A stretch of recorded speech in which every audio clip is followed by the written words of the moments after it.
What we have with us today is a leather medieval shield which was used in the Arab and Islamic world. We're going to talk about it and then test it out. So let's get straight into it, and welcome to the Golden Middle Age.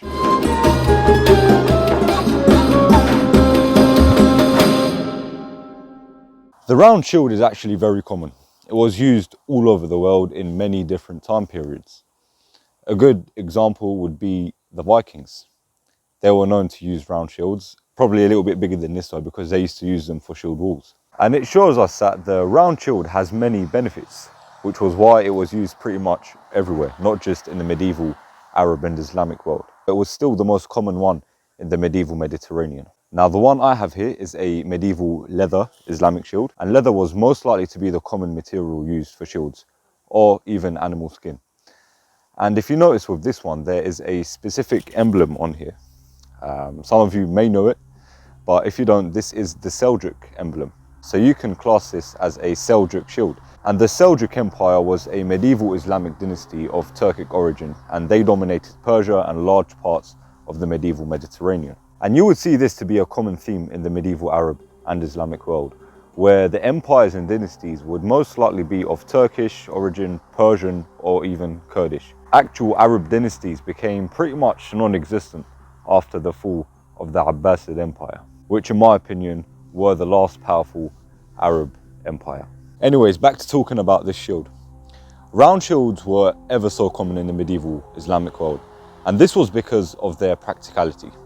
If you watch some of our previous videos about armor and swords, something that was always mentioned was that armor and weapons reflected how the medieval Arab and Muslim armies preferred to fight, and this was with speed and mobility. It was reflected in their relatively light armor and the slashing curved weapons which were introduced by the Turks, and it was also reflected in the shields. Now, any kind of army or soldier, no matter what part of the world they were in, would experience the same benefits this round shield would bring to you. Firstly, the round shape makes it very maneuverable. If you look at some illustrations and manuscripts, you can see that horsemen, whilst riding on their horse, would carry their shields on their back. Now, if you try and put this on your back, and imagine yourself on a horse, it's not really going to affect your mobility. You can actually, still move around pretty easily.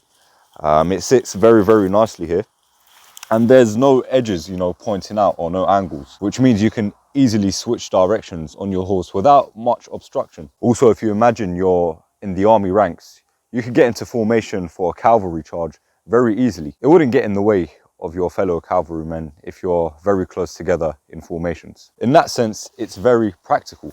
And we haven't even started talking about using this type of shield in combat. Now, when holding this shield in front of you and getting ready for combat, you can see that the surface area it covers is equal, no matter where you put the shield.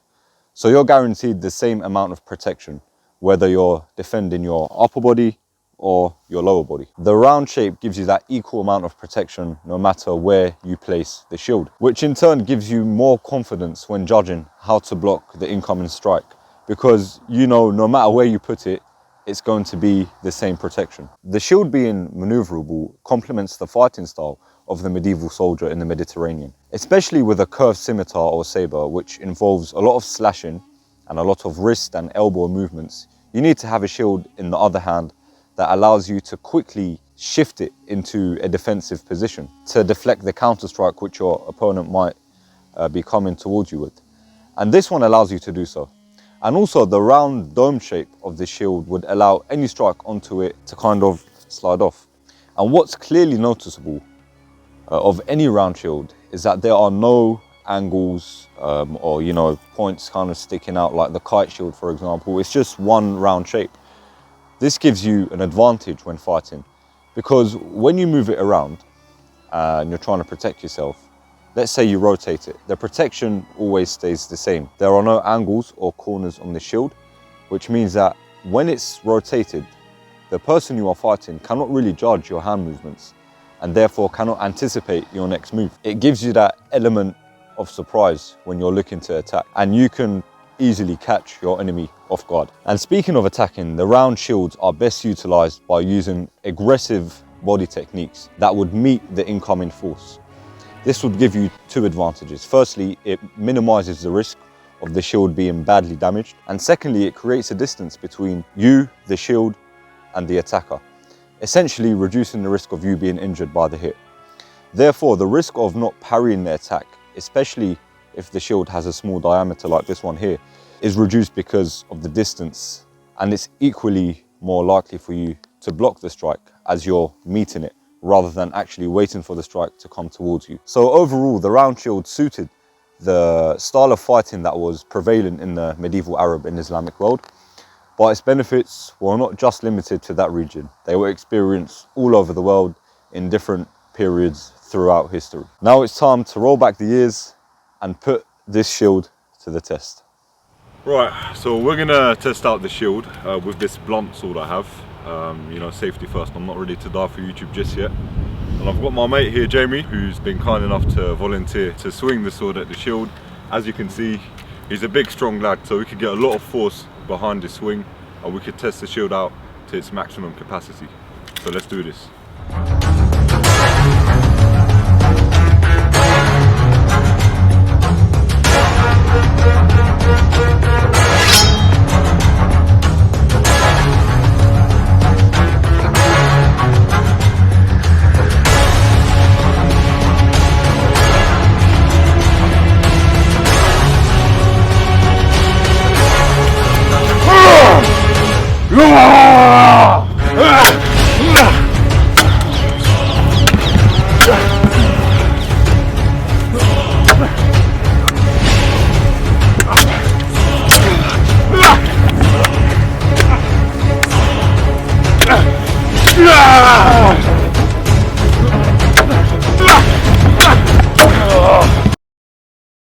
Okay, I don't know what you thought of that, but if you look at this shield, it's absolutely battered. Jamie done a very good job with the sword strikes, but even though it looks really bad, it was very effective.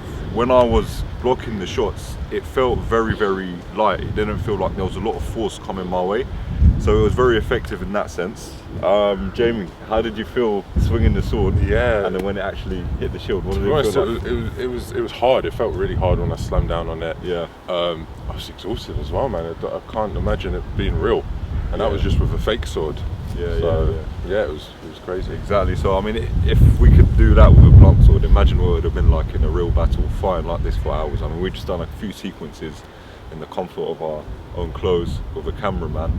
I can't imagine what it would have been like in a real medieval battle. So yeah, it was very effective. We had a lot of fun with it. I think that's the end of our sword fighting campaign. Yeah. Bro, thanks a lot. No worries, thanks man. for coming. Anytime, bro. No worries. Anytime. And if you want to look at our little battle scars, yeah, it's pretty much nothing, you know. I think people must have had their hands chopped off in battle whilst we're complaining about these little cuts here. But then again, just want to say thank you for watching. If you enjoyed the video, do make sure you give us a thumbs up and subscribe to the channel, and we'll see you again very, very soon.